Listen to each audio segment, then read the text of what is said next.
Почитувани, скапи и долгорочни се штетите што ДПМН ги стори со неколкогодишното криминално владење со град Скопје.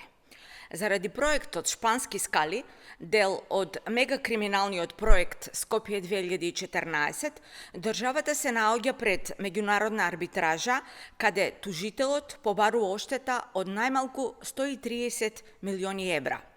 За овој проект пред домашните судови се води кривична постапка, каде еден од обвинетите е поранешниот министер за транспорт и врски Миле Јанакиевски. Своји побарувања има и италијанската компанија ФЛЦ Амбиенте за партнерството во јавното предпријатие Дрисла, кое пропадна по неколку пресуди на управниот и вишиот управен суд.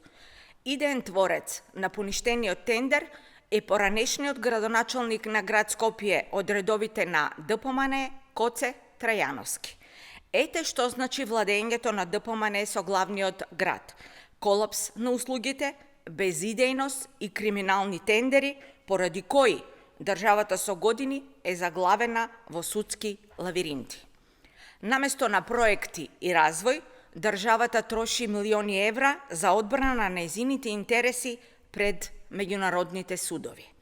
Така владееше ДПМН со Скопје, така владее и денес.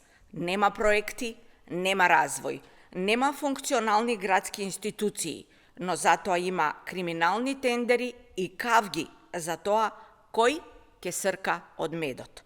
ДПМН ја има најнеспособната локална и градска власт во Скопје на сите времиња.